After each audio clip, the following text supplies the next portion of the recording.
So we've finished up 2 assignments whereby we're using exclusively achromatic grays, blacks, and whites. And in any kind of painting class that's going to give you the basics and the foundation, you're really creeping into, you're really, not slowly, but you're gradually moving into more complex color. And the next step in that would be not the full-blown primary and secondary colors that are most intense in your kit, but the colors that might be called a limited palette neutral set of colors. You've got your Payne's gray that you've used, you've got your titanium white that you've used, you've got your yellow ochre, not the bright yellow cadmium yellow that's in your kit, but the yellow ochre, which is a kind of mustard color. And the terra rosa, which is a kind of dull, somewhat dark red. So those colors are identifiable, at least the red and the yellow. And as you've seen in your previous gray paintings, the grays that you mix seem to have more than just a flat, neutral, absolutely no temperature change aspect to them, that they seem to be cooler. They seem to be cooler. In fact, they become a kind of especially with the more white added to them, they become a kind of blue, kind of neutralized blue. So there's the logic of what we're going to do today. We're going to mix the 6 primary and secondary colors from what turn out to be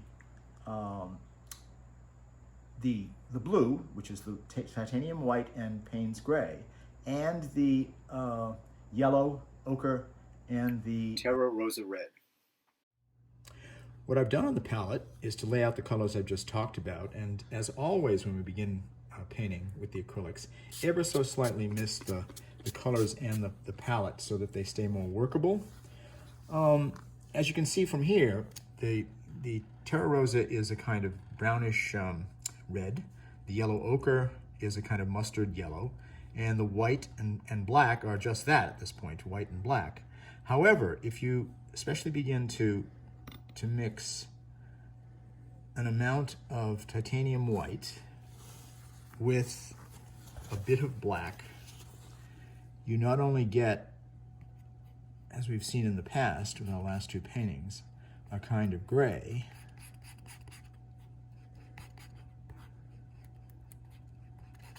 I'm being frugal because I've told you so often that you're not supposed to mix too much black in the beginning, which is probably the safest way to do it. I want you to save your black. But you can see that obviously this is a gray, and we don't know quite how the camera will record the accurate color here. But when we put it with the other colors, especially the warmer colors we have here, it will become a kind of bluish gray. And indeed, if you put it next to its complement, which is orange, which we'll mix in a minute, it should become something close to a straight blue. Red and orange, okay? Grade school primary colors, secondary colors. Let's mix some of those together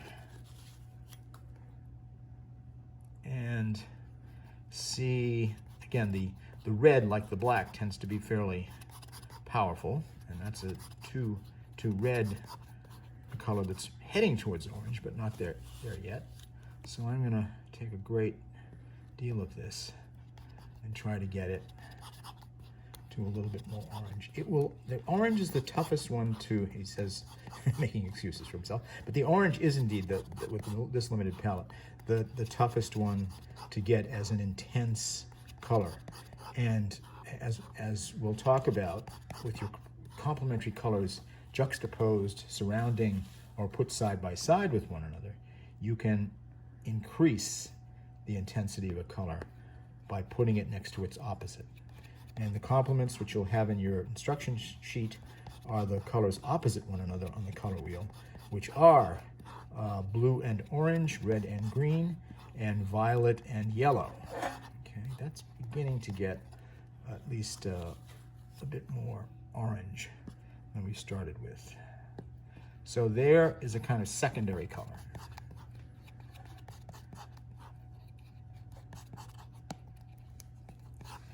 To mix, there's red, yellow, orange of sorts. okay? The tougher thing to do here with the mixture of blue and yellow is that you've got to mix those two together first. This becomes your blue, right?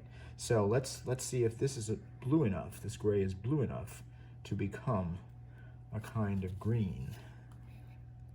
And usually this works. You might need a little bit more Payne's gray to darken it, but you should. It's beginning to do it. It's heading towards green. I'm going to put a straight Payne's gray in there to make it more obviously green. Now they're very faint. You're not going to see these as brilliant examples of each of the colors, but you can see how this is becoming a kind of greenish tinge, okay, where before it was the yellow ochre and gray. And let's do a little bit more of this. You'll have to eye it. You'll have to, there are no cookbook formulas for these things.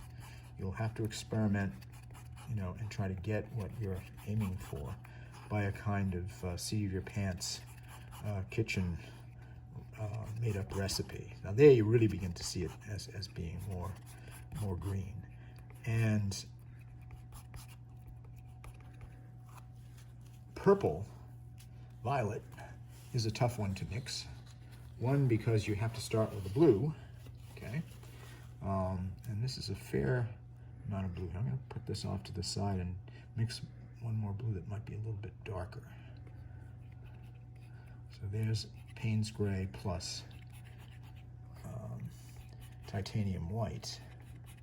And if we take that, let's find a better space for it. We take that, let's take all of it.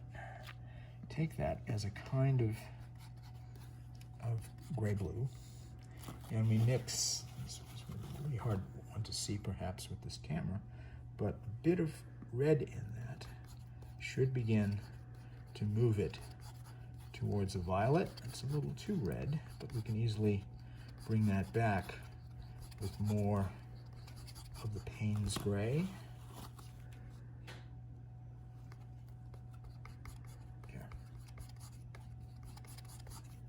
There. See how that becomes violet? It reminds me of bazooka chewing gum from my era, but it's a kind of violet, certainly more violet than what we've seen before. So if you get to the point where you have the 6 primary and secondary colors, and we'll talk about value and darkness or lightness in a minute, you're set to really use in this painting we're going to do what are admittedly dull versions of the primary and secondary color. And if we were to take the complementary pairs that we talked about, and I think a real strong one would be the green and the red. We'll take a red. It's a little dark for what we want to do. Make it a little bit lighter. And juxtapose it, put it next to, surrounded by, okay, its complement, which would be in the color wheel across from one another, the green. Okay, I'm going to go a little bit lighter because one of the things about this gets a little bit complicated, but you're welcome to use them any values, lightness, darkness, to juxtapose the complementing colors, to put them next to each other to see what kind of more vibrant colors you can get. But it's not a rule, it's not the right word, but it's a common phenomenon that if you begin to get the complementary colors closer in value, so I'm trying to make this a little bit lighter so it becomes as light as that green that's over there. If they are somewhat the same value, okay, take a big jump here. If they are close to the same value, the red and the green, or the orange and the blue, or the yellow. It's a bit harder with that pair, the yellow and the purple. If they're closer in value, in other words, if there's not a difference or a lot of difference between the light and the dark of either color, then you have more of an interaction, a kind of perceptual vibration, a kind of intensification of each of the colors. And I think I can do that if I move this into the light a little bit more and see what happens if I were to smear. I'm not painting yet, but if I were to smear what seems to be a pretty identifiable green, a little bit yellow, and not terribly intense. But if I were to take this red and surround it, I'm not worried about texture. In fact, that with this particular kind of painting, the texture might be very good. I'm going to casually surround that green with that red, and we'll see what happens. This is when the trick had better work, or else I'm in trouble. Running out a little bit here. There we go.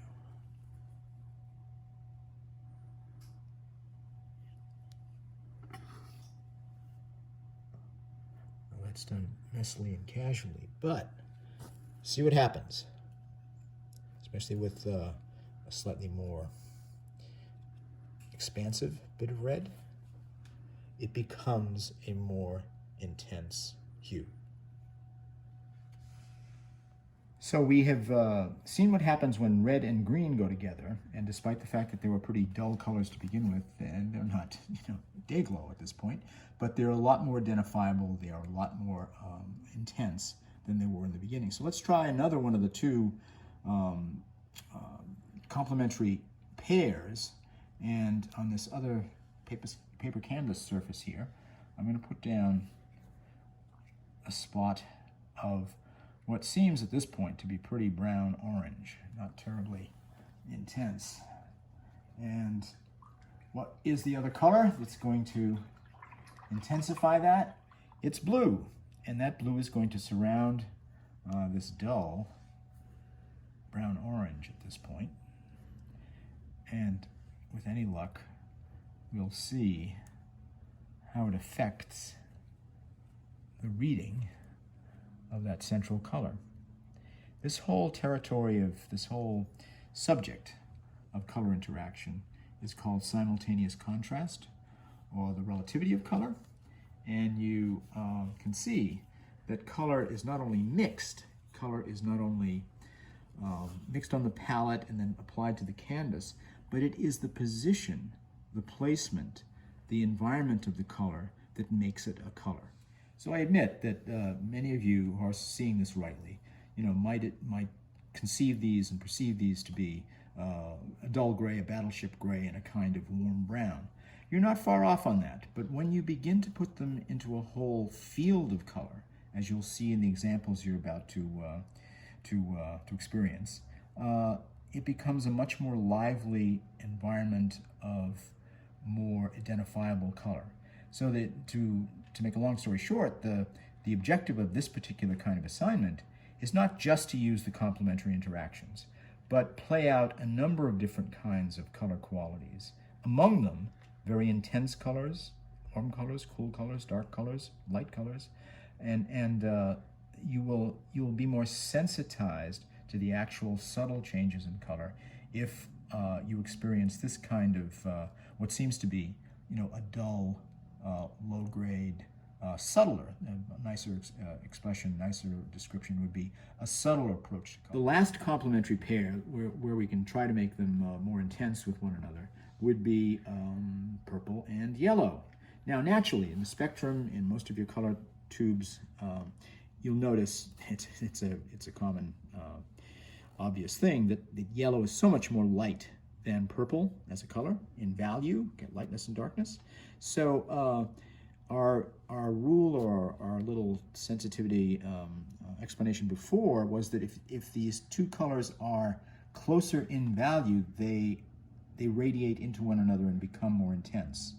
So what we're going to have to do with the purple is to make it this purple here, make it a bit more light, make it a bit more of a pastel purple, so that it has more interaction with its mate, with its partner, which is yellow. And of course, in our limited palette here, the frustrating and rather dull limited palette, we're talking about a yellow ochre, which actually helps us a bit because it's a yellow that's a bit darker than most yellows, and we're trying to get the purple to a lightness that would equal that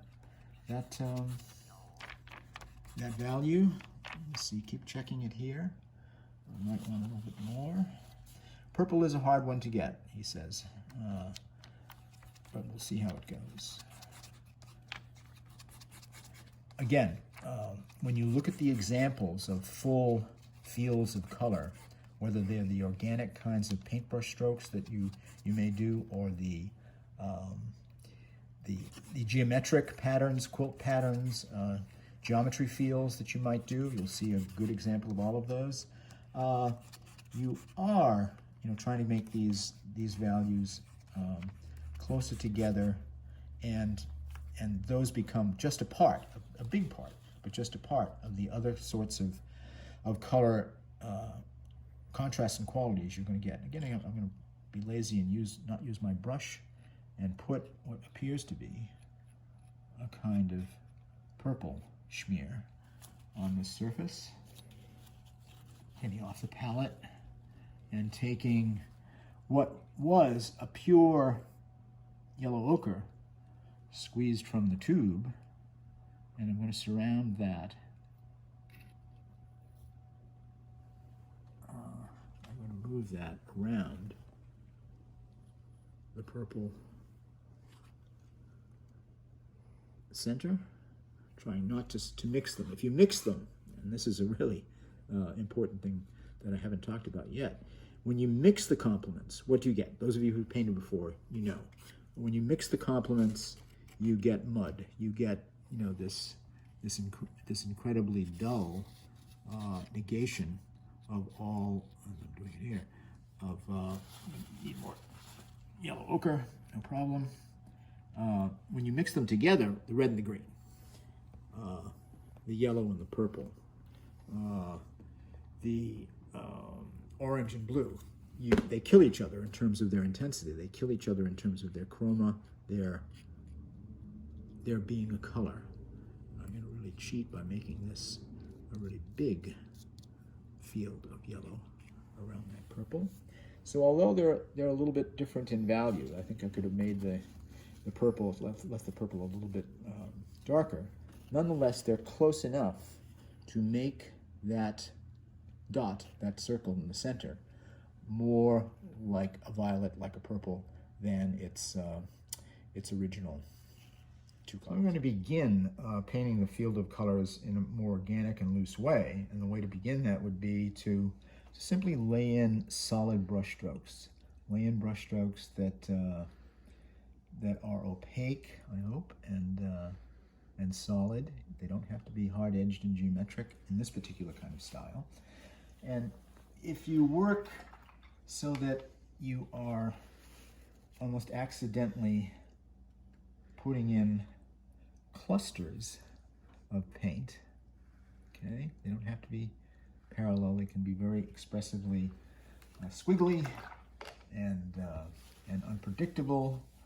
But if there were neighborhoods and clumps of color first, all over, in other words, don't do, as I mentioned in the achromatic field, if you can stay away from working from absolutely one side to the other, it helps. Now this is not necessarily the case if you're doing a geometric piece, of which there are examples you will be seeing. And although I had spent a lot of time in the color mixing demonstration with a limited palette, showing you the relationship of complementary colors to reinforce one another's intensity. It's not the case that you have to do that as an entire theme. It is the case that you can use, as I'm doing here, near or absolute pure whites, okay, pure blacks, but not too many. Make sure that they're opaque. And I'm almost arbitrarily putting in some of the colors I've mixed to give you a sense of there being a lot of contrasts within a small area. Now I might stop at that, or maybe add a little bit more in terms of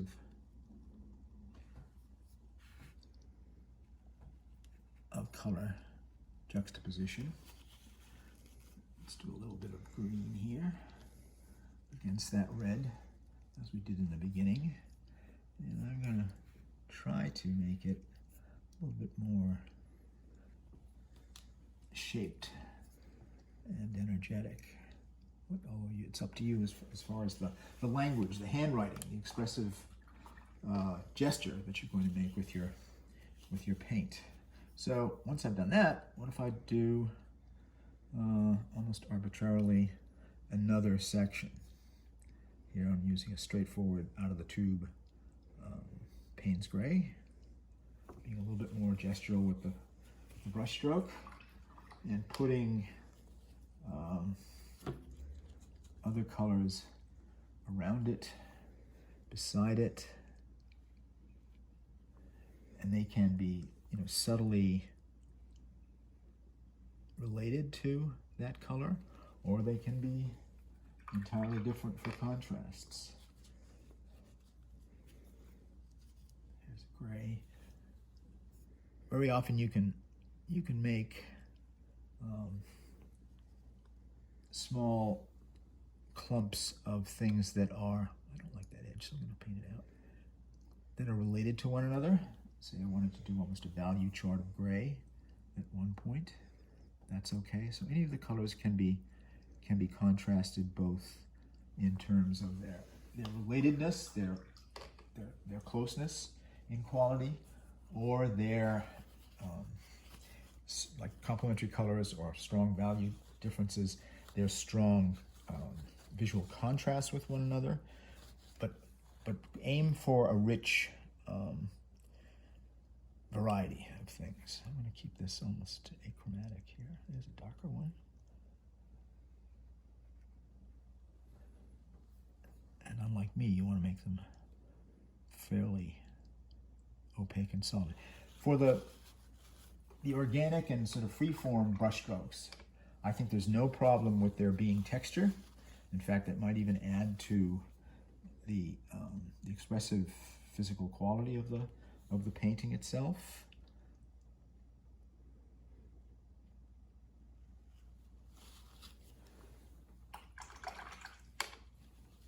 So don't worry about edge precision.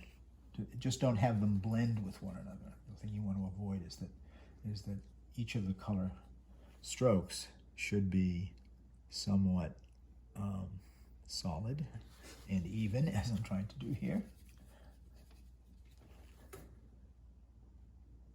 I'll repair that. The good thing about acrylics is that with mixing another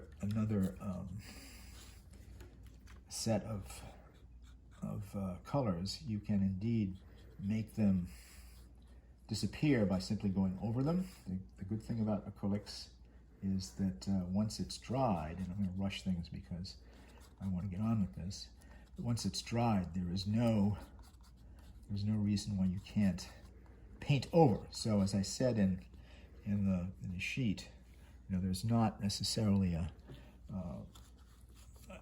mistake that can't be remedied. And again, in your hard edge pieces, the pieces that you've seen in the examples that might be more geometric, tartan-like, orderly and precise, you do want to keep the paint flat, keep the paint as best as possible as a kind of flatness, so that it becomes, almost a kind of silk screened presentation, a kind of printed up presentation of the pure color that you're trying to mix. Let's try one more cluster somewhere else, and let me first mix some more color so it becomes even more interesting.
A little bit there. That's on the tape.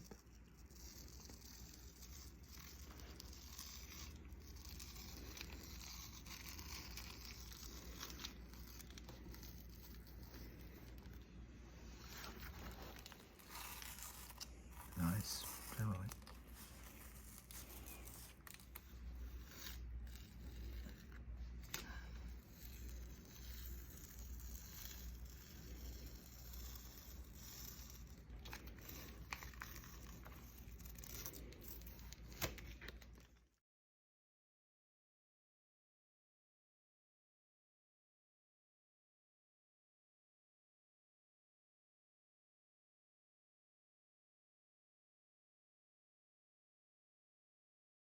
Now, as in our achromatic field painting in the beginning of the semester, we're trying to come up with many contrasts. Although now you're dealing with color, you're dealing with limited palette color, and you're trying to get a variety of color from those mud, dull, neutral things we started out with. So the way to do that is, in some ways, very much like we described with the complementary colors being next to each other, but don't limit it to that. In other words, yes, go for areas that may be very intense in terms of color, but also you're welcome to play with all sorts of color contrasts that aren't as cookbook, that aren't as prescribed, that aren't as determined for you. So pure white, even pure black, the Payne's gray, you know, even neutral colors, even though you start with neutral colors. But play a game with areas that do radiate intense colors, as well as those areas that simply contrast other sorts of color qualities. So this particular one is very much related to the last one. It's got loose, shall we say, directional, sort of chaotic brush strokes all over the place. They do remain opaque. They do remain sort of solid, even though they're not geometric or formed in any kind of decisive shape. They're just paint strokes put down, and they happen to be thick enough so that the color, the mixed color, remains solid and even. The other difference between this one and the last one, aside from its being small scale and busier, is that it doesn't have the pure whites and blacks, and that's fine. I mean, it's your decision as to what sort of colors you use, although I do want you to go for contrasts and, in some proportion, have a lot of different things. So in this next one, you can see that a more deliberate, a more almost nature-oriented pattern can happen. There is the sort of crazy brushstroke chaos of the first few, but then there's this one where you're imposing maybe a form from nature. Nature, natural form, leaves, root systems, clouds, etc., geology. If you're stuck for some sort of predetermined pattern, or at least least a direction to go in. You might sketch out very loosely that kind of thing first and begin to fill in with as complex color as you've seen in the other ones, but a little bit more organized. I think the saving grace of this one is it does have a lot of complex color, even though it's got a sort of orderly arrangement of those colors. It's a beautiful design. Now for something almost completely different.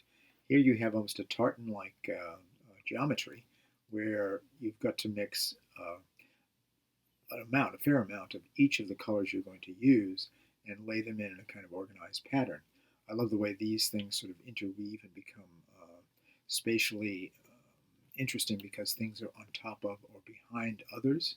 So, this is one of the options where you can really get an orderly, right-angled, taped or not. It's up to you. You might be able to do it with just the small brush on the edges and a larger brush in the center of these forms, or you can, as we've talked before, use masking tape and the gel medium to guarantee those slick and fine edges.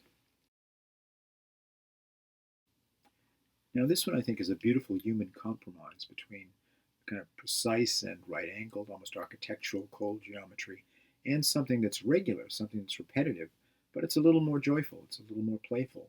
Yeah, you have the spiral form, but I think it's much more casually crammed in and crowded and continuous across the surface. So there's a beautiful energy with this one that seems to be more human and less organized.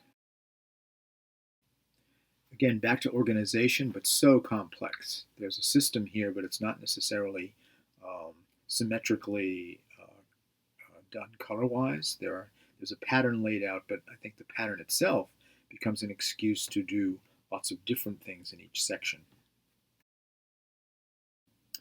So while this one does not have an enormous number of different colors, I think because it is repetitive, because it is so severely geometric and small scale in its parts, it does have a vibrancy and a kind of power to it that is quite nice. And I also love the fact that it, while it's got a regularity and a kind of geometry to it, if you look close, there's not necessarily a kind of hard-edge taped bothersome quality to it. It's really done by hand with a small brush as well as a large brush. So with this one, you have a geometry, but it's chaotic. It's like a tiled puzzle piece surface whereby everything sort of fits together, and there's this wonderful, not taped border and frame to it, but there's a kind of irregular border that sort of frames the whole chaos of different colors. And I think that it's got rather admirable numbers of colors and intensities of colors. So back to accuracy, back to precision, but it's so busy. It's so small scale. It's so delightful in terms of almost being a mosaic. You've got varieties of color in there, and there's not necessarily a kind of repetitive form throughout the whole thing. It does, as is obvious, remind you of a quilt, remind you of some sort of fabric design, and that's one of the kinds of things you could pull from for your initial ideas or your initial inspiration. With these fields of color assignments, I often make analogies to, maps of countries and continents or puzzles. And this person took me quite literally and came up with a very complex thing. It needn't be quite as small scale and busy, although it's wonderful the way it is. But think of puzzle pieces. Think of things that lock together. The idea that all these colors exist on a given flat plane really makes them more tense and interesting in terms of their color interaction. So not a bad piece. One of the things that strikes me about this one, uh, despite the fact that it's brilliant in terms of a lot of different colors, is that there's something intuitive about the size of the shapes, the size of the forms, the size of the brushstrokes as they go across the canvas. A family resemblance and almost a kind of similarity, if not identity, in the scale, the size of these things that makes for a harmony and a beautiful composition. Now, I know I've sort of not insisted, but at least really invited you to stay with a kind of even distribution of color. Uh, I like it when people begin to push the envelope but still keep the intent, the objective of the assignment in mind. And this is beautiful in terms of being a combination of pretty identifiable figures, those triangular things to upper right and lower left, and a kind of totem of lines and circles that are in the center. So you use your intuition. As long as you come up with varieties of color and identifiable color, as well as light and dark color, as well as neutral color, I think you've got a palette that will make for an energetic composition. With this one, it's repetition, rhythms, and almost a kind of reference to fabric patterns. I mean, that might be one of your sources. Think about curtains, wallpaper, dress patterns, textile designs. You know, decoration usually has a kind of negative connotation in art, but there's something about the joyousness and just plain fun of decoration that makes for a good composition. We talked about random crammed together brushstrokes. We've talked about forms in nature that could be used as inspiration. We've talked about geometries that are made up. What I love about this one is that it almost has a kind of computer chip circuitry aesthetic about it. There's something very techno about this one, and even though it's using these sort of earthy colors that are straining to be intense colors, there's a beautiful combination of detail with line, almost a circuitry, and a kind of patterning of larger form.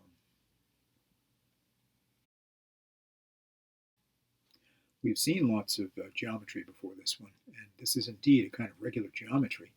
But I think what hits me with this is the craft. If you're going to go for perfection, the craft should really be almost unforgivingly precise. And there's a gorgeous care about fitting these things together, making the lines at perfect right angles, and getting the colors in quite perfectly. So what you've seen in all of these is the variety. This should be a kind of expression of your personality, an expression of what is joyous and or challenging and or beautiful to you. So although you're limited to these colors, we've talked about the mixing of the colors. Although you're limited to those things, you can find a format, or you can sort of grow a format with organic brushstrokes that is more expressive, that is more personal, that is more individual than you might expect.